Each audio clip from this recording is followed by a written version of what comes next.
Hello दोस्तों, मैं जीत एक बार आपका पुनः स्वागत करता हूं आपके अपने यूट्यूब चैनल जीत एस एकेडमी 2.0 पर। तो कैसे हैं आप सब? उम्मीद है कि आप सभी स्वस्थ होंगे, मस्त होंगे और पढ़ाई आपकी सुचारू रूप से चल रही होगी। तो जैसा कि मैंने आपको छोड़ा था कि भाग 4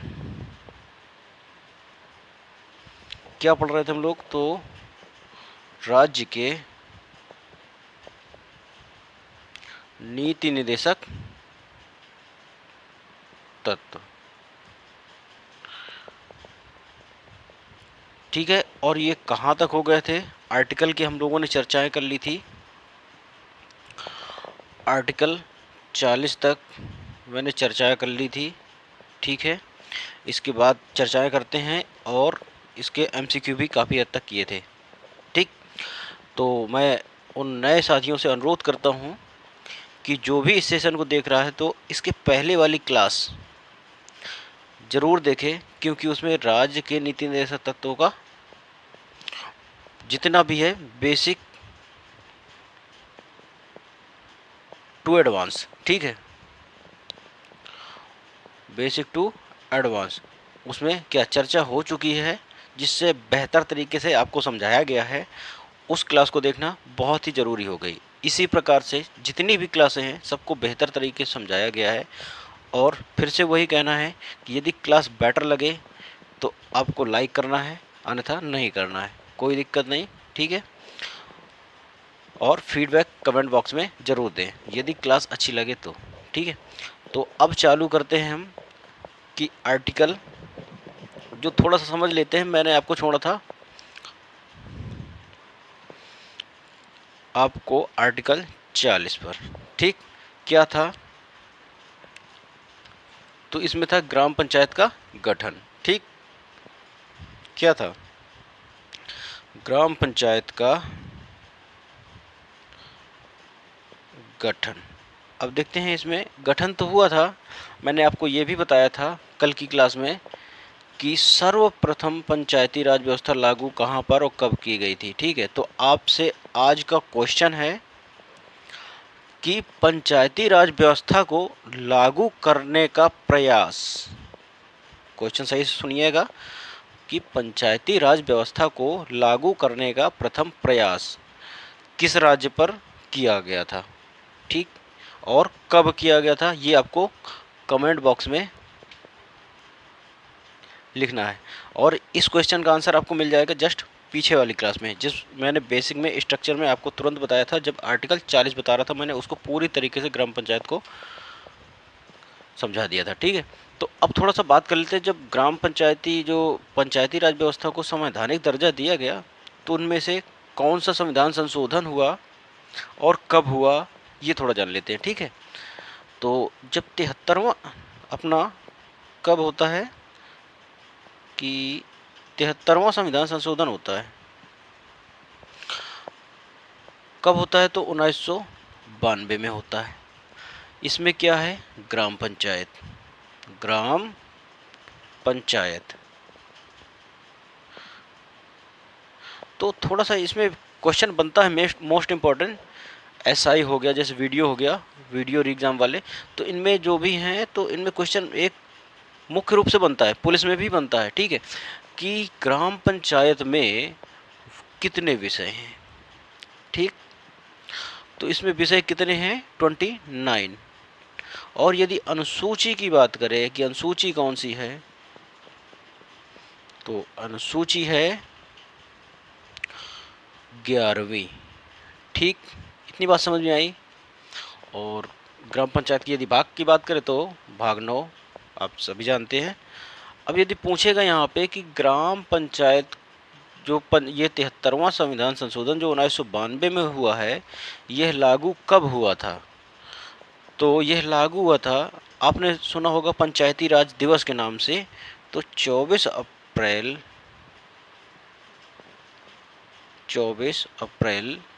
1993 यानी 1993, ठीक। आप लोगों से अनुरोध है कि जो भी बच्चा इस क्लास को देख रहा हो पेन कॉपी लेके बैठे, जितने पॉइंट हैं बेसिक वाले, ज़्यादा नहीं पर डे 10 मिनट के आसपास बेसिक में स्ट्रक्चर में जो भी होता है उसमें डिस्कस होता है। फिर इसके बाद MCQ करते हैं, जिससे आपको MCQ करने में बहुत ही आसानी होती है और आसानी से आप टैकल कर पाते हैं। ठीक, तो पेन कॉपी लेके बैठिए, इत्मीनान से बैठिए, और जो बच्चा सोच रहा हो कि ये तुरंत करा दे, तो तुरंत नहीं होगा भाई साहब। बिल्कुल थोड़ा थोड़ा करके इत्मीनान से, भागना नहीं है बिल्कुल भी, 1 बाय 1 करके बेहतर से समझेंगे, और एक बार समझेंगे दोबारा कहीं नहीं समझना पड़ेगा बस। ठीक है, तो इसी के अनुसार फिर आता है 74वां संविधान संशोधन। थोड़ा सा इसको भी समझ लेते हैं, ये कब आता है, तो ये भी आता है 1992 में ही आता है। ठीक है, अब इसको क्या कहते हैं, तो इसमें आया था क्या भैया, नगर पंचायत। ठीक, जहां पर ग्राम पंचायत वहीं पर नगर पंचायत, ऐसे आप करके, यानी 1900 कब आया था, 92 में। ठीक, और ये दोनों आते हैं। ठीक है, और लागू कब होते हैं, तो ये भी लागू होता है कब, तो इसमें थोड़ा सा विषय से देख लेते हैं। इसके क्या है, नगर पंचायत के विषय। संविधान संशोधन तो मैंने बता दिया कि 74वां संविधान संशोधन 1992 और 73वां संविधान संशोधन 1992। लेकिन 74वां संविधान संशोधन है तो उसमें क्या है, नगर निगम या नगर पंचायत की बात करते हैं। ठीक, नगर पंचायत के, तो ये इसमें विषय भी पूछता है, कितने विषय हैं, तो विषय कितने हैं, 18। और यदि अनुसूची पूछे तो 12वीं। ग्राम पंचायत में कौन सी अनुसूची थी, तो 11वीं, जस्ट लगातार ही है, कंटिन्यू। ठीक है, जिस साल उसका संविधान संशोधन हुआ ग्राम पंचायत का, उसी साल नगर पंचायत का भी होता है, यानी 1992 की बात करता है। और 24 अप्रैल 1993 में ग्राम पंचायत को लागू किया गया, यानी पंचायती राज दिवस मनाया जाता है। और इसमें यदि इसकी बात करें कि नगर पंचायत को कब लागू किया गया, तो इसकी डेट बहुत ही इंपॉर्टेंट है, शानदार। इसको देखिएगा कि 1 जून 1993 को इसको लागू किया गया। ठीक, इतनी बात समझ में आई, उम्मीद करता हूँ कि आपको समझ में आ गया होगा। तो अब बढ़ते हैं हम आर्टिकल 41 के तरफ। ठीक है, 41 क्या कहता है, 41 को बेसिक से समझो, किताबी लैंग्वेज क्या होता है वो बेकार की बात है। ठीक, ये कहता है कि जैसे कि बुढ़ापा हो जाता है व्यक्ति में, बुढ़ापा होता है ना, सब में होता है, आप लोगों को भी देखने को मिलेगा। असहाय, बुढ़ापा, असहाय, बेरोजगार जो लोग होते हैं, बेरोजगार लोग, ठीक, इनको काम एवं शिक्षा की व्यवस्था करना। इनको क्या, काम एवं शिक्षा की व्यवस्था करना। अब जैसे कि देखिए इसमें, अब बुढ़ापे में तुम शिक्षा लोगे नहीं, ले भी सकते हो, कोई दिक्कत नहीं, असहाय। ठीक, लेकिन जो बेरोजगार, देखा जाए एक प्रकार से आप लोग भी बेरोजगार ही हैं। ठीक, क्या, क्योंकि आप लोग शैक्षिक होते हुए भी बेरोजगार हैं। ठीक, तो इसमें ये 41 क्या कहता है, बेरोजगारी को देने का बेरोजगारी देने की बात करता है। ठीक है, सरकार के द्वारा। अब आपने इसका एक एग्जांपल समझिए जो कि बहुत ही शानदार है। आपने नाम सुना होगा मनरेगा का, मनरेगा का नाम सुना है ना। मनरेगा के तहत 100 दिन का क्या, स्वरोजगार गारंटी योजना, उसके तहत क्या आपको महात्मा गांधी करके है नहीं, महात्मा गांधी स्वरोजगार गारंटी योजना। ठीक है, तो उसमें 100 दिन का आपको रोजगार दिया जाता है हर साल। ठीक, तो इसकी बात करता है। ठीक, अब बात करते हैं आर्टिकल 42 की। आर्टिकल 42 क्या कहता है उसको समझते हैं। आर्टिकल 42 कि आपने एक सुना होगा मातृत्व लाभ, मातृत्व लाभ, इसका एक वर्ड है जो आपको समझ में आएगा, प्रसूति सहायता। अब समझ में आया, उम्मीद करता हूँ समझ में आ गया होगा। बिल्कुल बिल्कुल ठीक। तो इसमें क्या बात है, 42 में ये कहता है मातृत्व लाभ की। ठीक, यानी माता के गर्भ धारण करने पर जैसे कि प्रसूति सहायता उनको दी जाती है, तो क्या क्या दिया जाता है, तो उनको धनराशि मिलती है। अब आप लोग ये नहीं बोलेंगे कि ये मतलब कहाँ पर है, तो ये आर्टिकल 42 के अंतर्गत है। 6,000 रुपये मिलता है। ठीक, वो भी कितने, 3 किस्तों में दिया जाता है 6,000 रुपये। ठीक है, कितनी किस्तों पर, 3 किस्तों में 6,000 रुपये आता है। ठीक, और इसमें यदि कोई सरकारी कर्मचारी है महिला, तो उनको क्या होता है कि उनको अवकाश भी दिया जाता है, अवकाश भी दिया जाता है। कितने दिन का होता है, तो कह सकते हैं 26 सप्ताह। ठीक, 26 सप्ताह का अवकाश दिया जाता है, यानी 26 सप्ताह। देखिए अब इसमें एक क्वेश्चन बना था कि सब लोग बोलते 6 माह, 6 माह का मतलब 6 माह का क्या अवकाश मिलता है, लेकिन वहाँ पे पूछा गया था 26 सप्ताह। ठीक है, ऑप्शन में थे, तो ये आपको 6 माह के अब क्या 26, एक साल में 52 सप्ताह के समथिंग होते हैं, उसमें से 26 सप्ताह यानी 6 महीना, 6 माह हो गया इसका। ठीक है, तो 6 माह का लाभ दिया जाता है कि यदि कोई भी मान लो टीचर है या फिर अन्य कोई सरकारी जॉब पे है, उनको 6 माह का अवकाश दिया जाएगा बच्चे को पालन पोषण करने के लिए। ठीक है, और ये कितने बच्चों के अंतर्गत मिलता है ये भी बहुत ज़रूरी है, क्योंकि कुछ लोग होते हैं ना, हम तो हमारे 10-12, ठीक, तो उन पर ये रूल काम नहीं करता।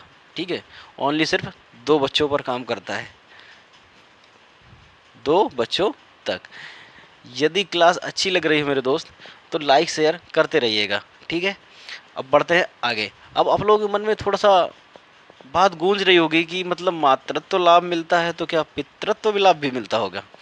तुम में से कोई होंगे बहुत सारे जो मन में सोच रहे होंगे, तो मिलता है। ठीक है, अब पितृत्व लाभ कितना मिलता है, वो 15 दिन का मिलता है। अब ये ना कह दीजिएगा कि ये तो बहुत कम दिया गया है। ठीक है, तो ठीक है, तो इसमें कितना मिलता है, 15 दिन का पितृत्व लाभ भी दिया जाता है। ठीक, तो ये बात होगी आपको अनुच्छेद 42 यानी आर्टिकल 42 की। अच्छे से यदि समझ में आया हो तो लाइक शेयर जरूर करें। ठीक, अब बात करते हैं अनुच्छेद 43 की। जी बिल्कुल, अनुच्छेद जितने भी है इतने ऐसे ही मतलब इसी प्रकार से पढ़ाए जाएंगे जिससे आपको दिक्कत नहीं होगी। एक एक अनुच्छेद समझने में पूरी तरीके से बेहतरीन तरीके से रटा दिया जाएगा। ठीक है, ऐसा नहीं होगा कि इस अनुच्छेद में क्या लिखा है कैसे समझें, तो वो सब बातें यहाँ पर नहीं होंगी। ठीक है, अगर आप इस चैनल से जुड़े हैं तो आपको भरपूर मदद दी जाएगी जिससे कि आप लोग पेपर की खोपड़ी में छेद कर सके। ठीक है, तो देखते हैं कि अब अनुच्छेद 43 क्या कहता है कि कर्मकारों, ठीक है, ऐसे समझो इसको, ये लघु उद्योग की बात करता है। लघु उद्योग क्या होती है, लघु उद्योग का नाम सुना है, कुटीर उद्योग, लघु उद्योग। ठीक है, उनमें से जैसे कि आप लोगों ने, कोई कहता है कि मुर्गी पालन, नाम सुना होगा,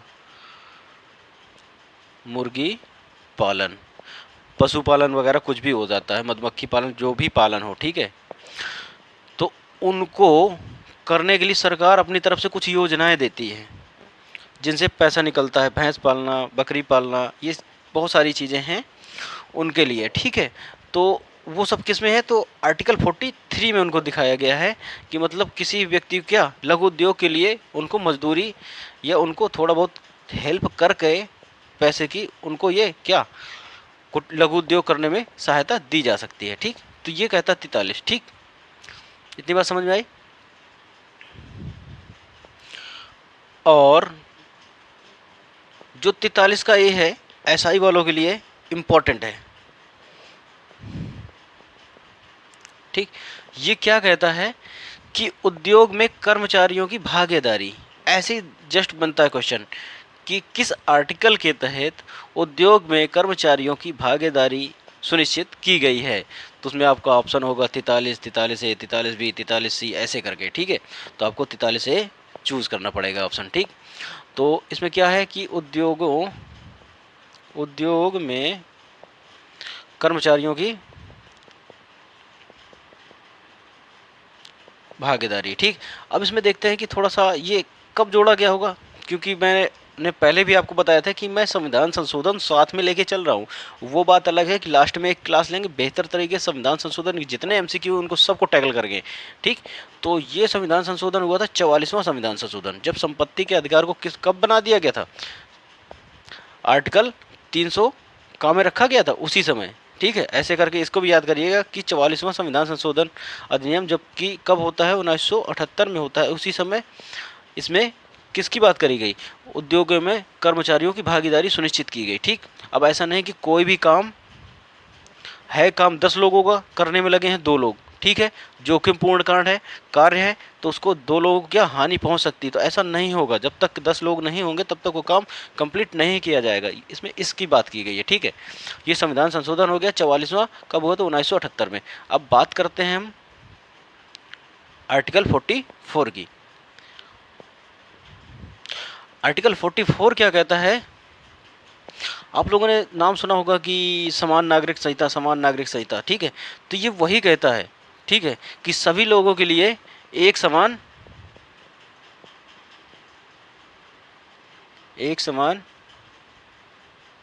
नागरिक संहिता। ठीक, तो ऐसा तो कुछ है नहीं, लेकिन हाँ, इसके लिए एक स्टेट है अपना गोवा। ठीक है, जहां पर एकमात्र राज्य है, ये ऐसे करके लिख भी लीजिएगा, इंपॉर्टेंट है क्योंकि ये एकमात्र राज्य, ठीक है, जहां पर समान नागरिक संहिता लागू है। ठीक है, कहां पर, तो गोवा में, मतलब सभी लोगों पर समान कानून लागू किया गया है। ठीक है, वो चाहे स्त्री हो या पुरुष हो या कोई भी व्यक्ति हो, ठीक, तो उन पर क्या, समान नागरिक संहिता। अब यहाँ पे एक और राज्य है जहाँ पे प्रस्तावित है समान नागरिक संहिता। ठीक है, तो वह राज्य कौन सा है आपका, यूके। यूके बोले तो उत्तराखंड।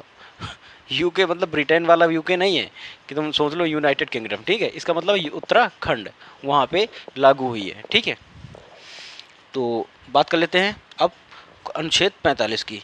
एक एक अनुच्छेद को बहुत अच्छी तरीके से समझना मेरे दोस्त।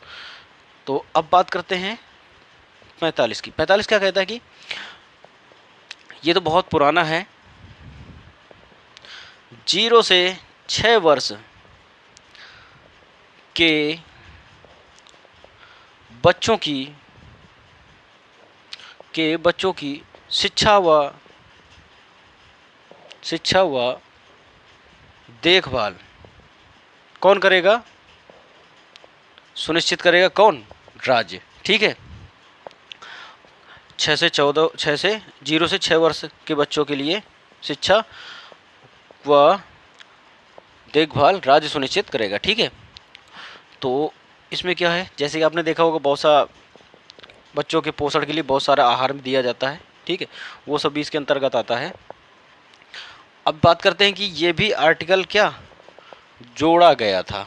ठीक है, तो इसको देखिए थोड़ा सा, कब कैसा क्या हुआ कि जब 86वां संविधान संशोधन आया, कब होता है, 2002, तो इसको क्या किया गया, लाया गया। ठीक, और उस समय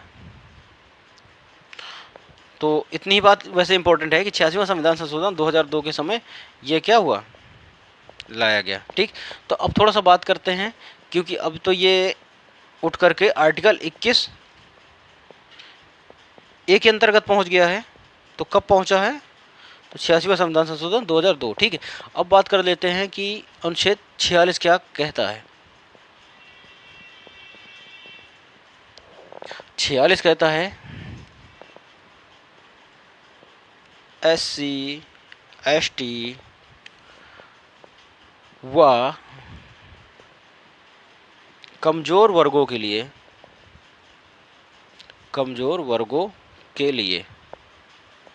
सुरक्षा की बात करता है।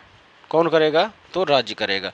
यानी SC, schedule caste, schedule tribe व कमजोर वर्गों के लिए सुरक्षा का प्रावधान किस में है, तो आर्टिकल 46 में। ठीक है, अब जो कि मोस्ट इंपॉर्टेंट आता है,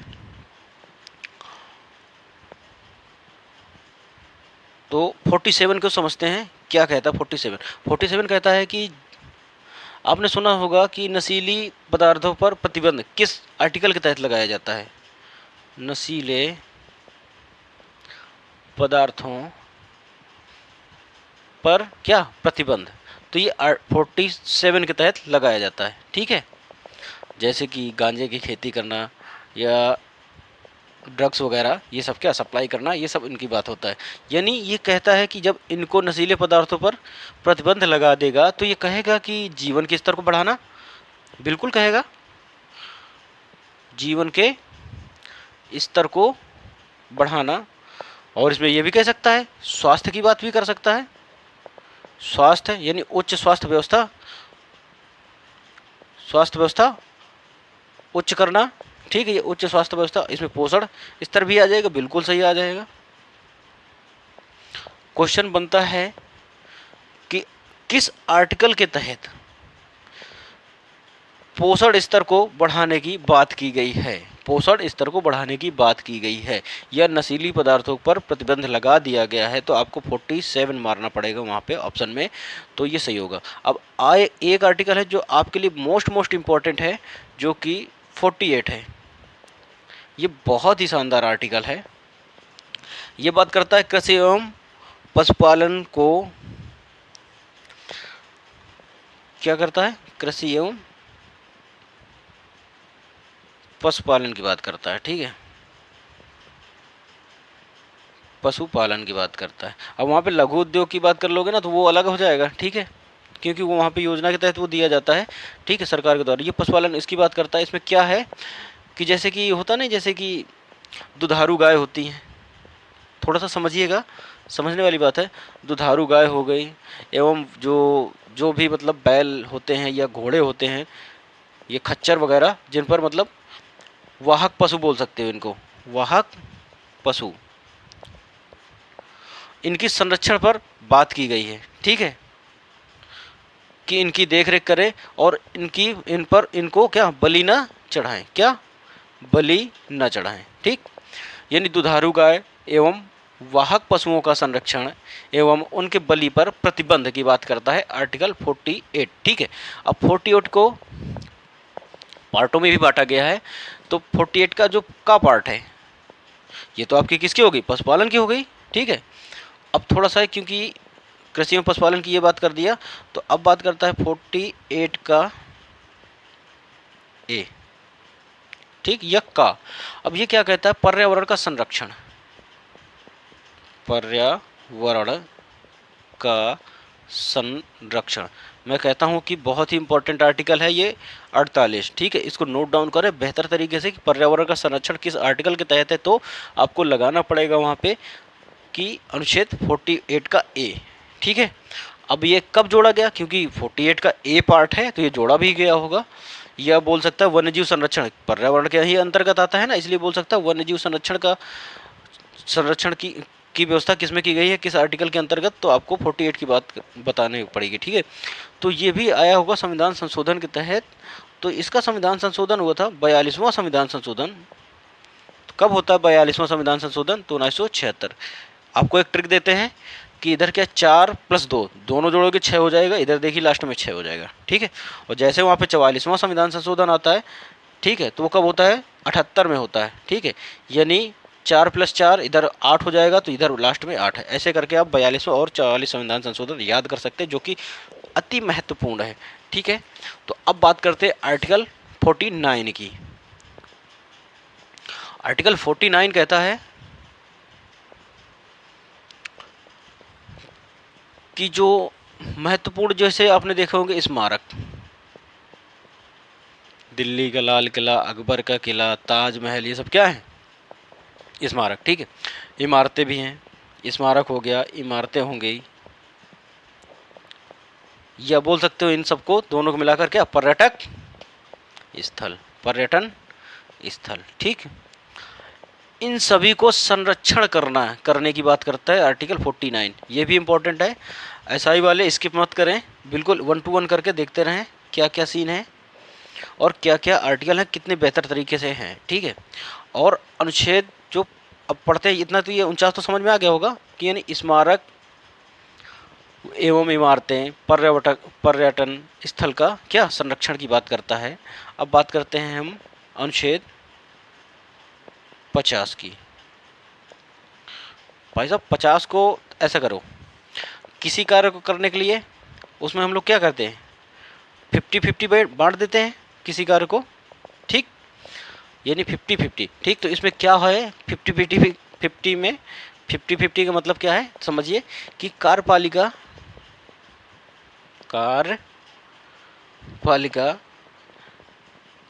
तथा न्यायपालिका का पृथक्करण। ठीक है, कार्यपालिका अपना काम करेगी, न्यायपालिका अपना काम करेगी। कार्यपालिका न्यायपालिका के बीच में दखल नहीं दे सकती है।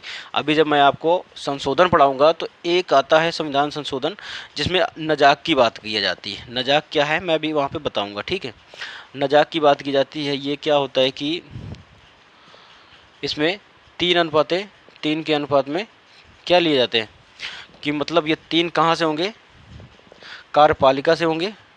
ठीक, और 3 कहाँ से होंगे, मतलब 3 ये कहाँ से होंगे, तो ये बोल सकते हो कि संसद से होंगे 3 सदस्य। ठीक, और 3 सदस्य कहाँ से होंगे, तो न्यायपालिका से होंगे। ठीक है, और इनके अनुसार से क्या कोई भी कानून बनेगा। ठीक है, तो ऐसे में आप लोग जानते हैं कि सांसद लोग कैसे होते हैं। ठीक है, तो वो जैसी बात है, अगर किसी में ने भी एक भी न्यायाधीश को खरीद लिया तो वह कानून क्या हो गया, पारित हो जाएगा, क्योंकि उन अनुपात उनका क्या हो गया जाएगा 4:2। तो जैसी बात है कि ये इसकी विजय हो जाएगी। ठीक है, जब इसकी विजय हो जाएगी तो जैसी बात है वो कानून पारित हो जाएगा। तो वो नजाक की बात है, वहाँ पे हम बात करेंगे जब संविधान संशोधन होगा। ठीक, ये अभी जानिए अनुच्छेद 50 क्या कहता है, 50-50 करना, यानी कार्यपालिका तथा न्यायपालिका का पृथक्करण की बात करता है। ठीक, अब बात करते हैं हम आज का जो इस राज्य के नीति निर्देशक तत्व का अंतिम आर्टिकल 51 क्या कहता है। ये सबसे बेहतरीन आर्टिकल है जो बात करता है किसकी, आपने सुना होगा वसुधैव कुटुंबकम की, कुटुंबकम। अब ये क्या है, इसका मतलब क्या है, आपने सुना होगा भाईचारा, शांति व्यवस्था, संधि समझौता आदि, जो भी जितने भी नाम हैं ये सब आपने सुने होंगे। वसुधैव कुटुंबकम का होता है कि हम भाईचारा अपनाएंगे, शांति की व्यवस्था को अपनाएंगे, और संधि समझौता में जो भी हस्ताक्षर होगा, जो भी उसमें की शर्तें होंगी उनको आसानी से मानेंगे, उसके विरोध में नहीं जाएंगे। ये आर्टिकल किसके अंतर्गत है, तो 51 के अंतर्गत है। तो आप लोग कमेंट बॉक्स में बताइएगा कि आपको आर्टिकल कैसा लगा, समझ में आया बेहतरीन तरीके से कि नहीं समझ में आया। ठीक है, तो अब बात कर लेते हैं हम कुछ MCQ की, जो कि मैंने आपको 20 तक MCQ शायद करा दिए थे।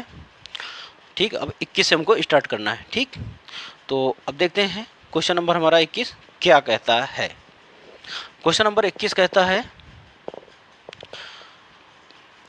कि भारतीय संविधान में राज्य के नीति निर्देशक तत्व सिद्धांत को किस मुख्य कारण से सम्मिलित किया गया है। तो जैसी बात है कि मैंने पहले ही आपकी कल की क्लास में बताया था कि कल्याणकारी राज्य की स्थापना के लिए। ठीक है, ये ऑप्शन नंबर ए। थोड़ा सा यहाँ पे समझिएगा कि यदि किसी व्यक्ति को ऑप्शन में चूज़ करना हो तो थोड़ा 2 सेकंड के लिए वीडियो पॉज करें, अपना ऑप्शन सोचें, और जैसे ही मैं ऑप्शन का जवाब बताऊं मैच कर ले, सही है या गलत है। ठीक, और इसको बेहतर तरीके से समझने के लिए आपको पिछले वाला वीडियो देखना पड़ेगा। ठीक, तो अब बात करते हैं क्वेश्चन नंबर 22 की। 22 कहता है कि मूलभूत संविधान में कौन सा भाग राज्य लोक कल्याण की संकल्पना की बात करता है।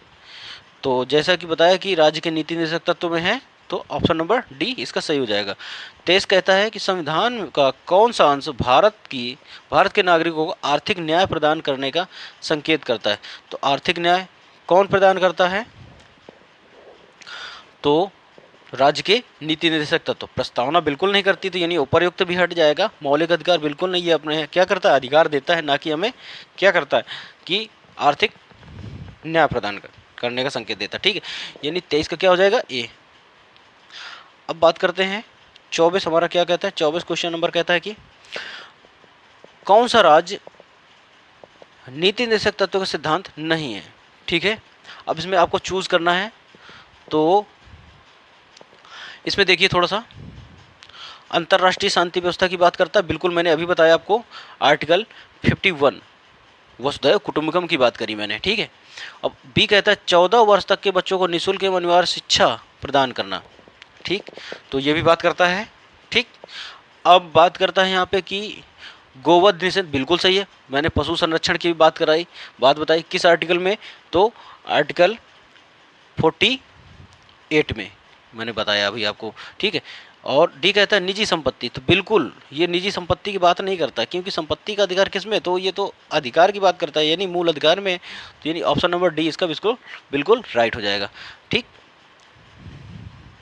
क्वेश्चन नंबर 25, जी बिल्कुल, किसी भी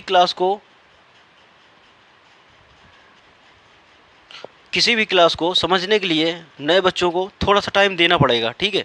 उसके बेसिक पॉइंट से ही स्टार्ट करना पड़ेगा, तभी क्लास कायदे में समझ में आती है, ठीक। ऐसे क्या होगा, 2-4 मिनट देखेंगे आप लोग फिर भग जाएंगे, कोई मतलब नहीं बनता है, और फिर आपको आना ही पड़ेगा, क्योंकि अगर बेसिक टू एडवांस चाहिए तो आपको इस चैनल को सब्सक्राइब कर लेना चाहिए, ठीक है। तो बात करते हैं हम क्वेश्चन नंबर 25 की। 25 कहता है, 25 हमारा कहता है कि राज्य के नीति निर्देशक तत्व तो नहीं है। क्या नहीं है इसमें, देखिए, पोषण स्तर की बात करता है, उठाने की, बिल्कुल सही बात है। मैंने बताया कमज़ोर श्रेणियों के आर्थिक हित को बढ़ाने की, बिल्कुल सही बात। बेरोजगारों के लिए या असहाय व्यक्तियों के लिए पेंशन वेंशन की व्यवस्था भी करता है, तो किसके अंतर्गत, राज्य के नीति निर्देशक तत्व के अंतर्गत। डी कहता है कार्यपालिका से न्यायपालिका को अलग करने की बात करता है, बिल्कुल सही। मैंने आर्टिकल बताया 50, यानी 50-50 की बात करता है। तो इसमें कौन सा आर्टिकल नहीं होगा, तो ऑप्शन नंबर ए बिल्कुल इसका राइट हो जाएगा, क्योंकि ये नहीं की बात कर रहा है, ठीक है। क्वेश्चन नंबर 26 कहता है कि राज्य के नीति निर्देशक तत्व में क्या शामिल है जो मूल अधिकार में नहीं है। क्या शामिल है जो मूल अधिकार में नहीं है, तो देखिए इसमें बहुत ही सिंपल क्वेश्चन है। देखिए, जो कि मूल अधिकार में नहीं, इसमें छांटना है। देखिए, कुटीर उद्योग को प्रोत्साहित करता है, बिल्कुल सही बात है, ठीक। लेकिन अब बात समझिए, जो मूल अधिकार में है, तो अब अस्पृश्यता की बात कौन करता है, तो ये मूल अधिकार ही करता है। धर्म की स्वतंत्रता की बात कौन करता है, तो ये भी मूल अधिकार करता है। आने जाने की स्वतंत्रता की बात कौन करता है, तो मूल अधिकार करता है। यानी 19 का वाक्य एवं अभिव्यक्ति की स्वतंत्रता आपने पढ़ी होगी, ठीक है। उसके अंतर्गत जो भी स्वतंत्रता है, आने जाने का अधिकार, एक मैंने आपको केस भी पढ़ाया था, मेनका गांधी बनाम भारत संघ, ठीक है। उसके बारे में भी मैंने बताया था कि विदेश जाने का अधिकार उन्हीं की केस के अनुसार से मिला है, ठीक है। तो इसका ऑप्शन नंबर डी इसका राइट हो जाएगा। क्वेश्चन नंबर 27 कहता है, 27 कहता है किसी नीति निर्देशक सिद्धांत को प्रायः समाजवादी माना जाता है, ठीक है। तो किसको माना जाता है, समाजवादी के अंतर्गत जिसको रखता है। मैंने आपको पहले पार्ट में डिवाइड करके बताया था कि नीति निर्देशक सिद्धांतों को कितने 3 भागों में बांटा गया है। एक समाजवादी सिद्धांत, गांधीवादी सिद्धांत और उदारवादी या बुद्धिजीवी सिद्धांत करके, ठीक है। तो उसमें मैंने बेकायदे आपको आर्टिकल भी पूरी बताए थे। इसका पहला वाला पार्ट देखेंगे तुरंत तो आपको पता चलेगा उसमें कितनी बातें हुई हैं, ठीक है। तो इसमें क्या है कि 27 में कहता है, तो ग्राम पंचायत की स्थापना की बात जो है वो किस में की गई है, आर्टिकल 40 में। किस में, आर्टिकल 40 में, ठीक। और इसमें क्या है, गोवध पर प्रतिबंध की बात किया गया, बिल्कुल सही है। अंतर्राष्ट्रीय शांति और सुरक्षा को प्रोत्साहन भी किया गया, आय में असमानता को कम करने की बात भी की गई, बिल्कुल सही है। यानी चारों ऑप्शन ठीक है, लेकिन इनमें से पूछा गया समाजवादी कौन सा माना जाता है, तो समाजवादी की बात करता है। तो आप थोड़ा सा सोचिए, बात करिए कि जो ग्राम पंचायत है, ग्राम पंचायत, उसको समाजवादी के रूप में ही माना गया है, ठीक है। यानी ऑप्शन नंबर ए बिल्कुल सही हो जाएगा। क्वेश्चन नंबर 28 कहता है निम्नलिखित निम्नलिखित निर्देशक सिद्धांतों में वह कौन सा सिद्धांत है जिसे गांधीवादी सिद्धांत कहा जाता है। गांधीवादी सिद्धांत कहा जाता है। तो अब थोड़ा सा बात समझने की बात है कि श्रमिकों और बच्चों के संरक्षण की बात नहीं, इसकी बात नहीं करता है गांधीवाद, ठीक है। और पुरुषों एवं महिलाओं के लिए समान कर, इसकी बात नहीं करता गांधीवाद। कार्यपालिका एवं न्यायपालिका पृथक्करण, इसकी बात नहीं करता है। यानी स्वशासन के प्रभावी एकलों के रूप में ग्राम पंचायत का संगठन, यानी ऑप्शन नंबर बी बिल्कुल राइट हो जाएगा इसका।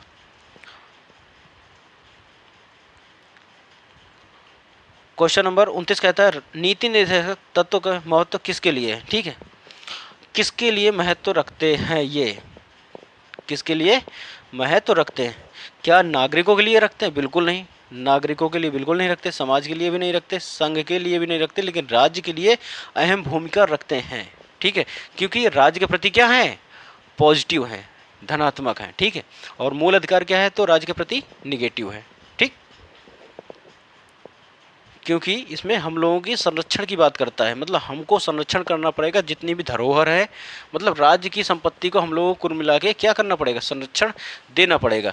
जैसे कि आप लोग कहीं भी घूमने जाते हैं पर्यटक स्थल में, उसमें क्या वहाँ पर थूकने की व्यवस्था अलग होती है, वहीं पर ही थूक सकते हैं, अलग ऐसे कचरा नहीं फैला सकते, अन्यथा आपको जुर्माना लग जाता है या फिर आपको जेल हो जाती है। ठीक, अब बात करते हैं क्वेश्चन नंबर 23 कहता है हमारा, क्वेश्चन नंबर 30 कहता है भारत के किस राज्य में समान नागरिक संहिता लागू है? देखिए क्वेश्चन बना, तो यानी ऑप्शन नंबर डी इसका बिल्कुल राइट हो जाएगा, गोवा। मैंने अभी आपको बताया। क्वेश्चन नंबर 31 कहता है राज्य के नीति निर्देशक सिद्धांतों के अनुसार किस आयु तक के बच्चों को निःशुल्क एवं अनिवार्य शिक्षा देने की आशा की जाती है? तो 6 से 14 वर्ष तक के बच्चों को क्या निःशुल्क एवं अनिवार्य शिक्षा दी जाती है। ठीक,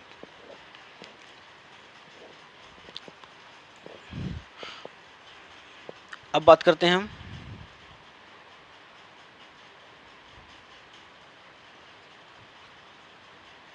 क्वेश्चन नंबर 32 की। 32 कहता है कि राज्य के नीति निर्देशक सिद्धांत किस प्रकार के मौलिक अधिकार से भिन्न है?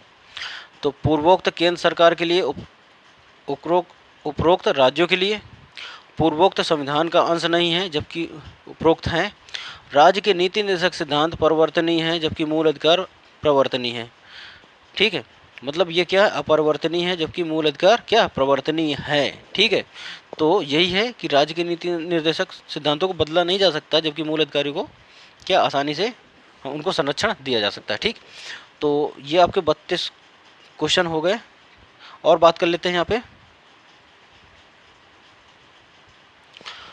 क्वेश्चन है भारतीय संविधान में के कौन से संविधान संशोधन द्वारा कटाव की दिशा में राज्य की नीति निर्देशक सिद्धांतों को मूल अधिकार पर वरीयता प्रदान की गई है? तो किस संविधान संशोधन पर? तो 42वां संविधान संशोधन मैंने आपको पढ़ाया है, उसी की बात करता है। क्वेश्चन नंबर 34 कहता है भारतीय संविधान के अंतर्गत कल्याणकारी राज्य की अवधारणा निम्नलिखित में से किस अनुच्छेद में वर्णित है? कल्याणकारी राज्य की स्थापना की बात करता है। ठीक है, तो यानी अनुच्छेद 38 में मैंने आपको बताया था कल्याणकारी राज्य की स्थापना की बात। क्वेश्चन नंबर 35 कहता है समान न्याय और निःशुल्क विधिक सहायता का प्रावधान संविधान के किस अनुच्छेद में है? क्या? समान न्याय यानी समान नागरिक संहिता। ठीक है, तो 35 का आंसर है आपका 39 का ए। ठीक, तो यहीं पर इसको विराम देते हैं। फिर अगले बार हम थोड़ा सा अगले की जो क्लास होगी उस पर क्या कर लेंगे कि जो मौलिक अधिकार है, क्योंकि इसमें थोड़ा सा आप लोगों को दिक्कत हो रही होगी, मौलिक अधिकार और राज्य के नीति निर्देशक तत्वों में,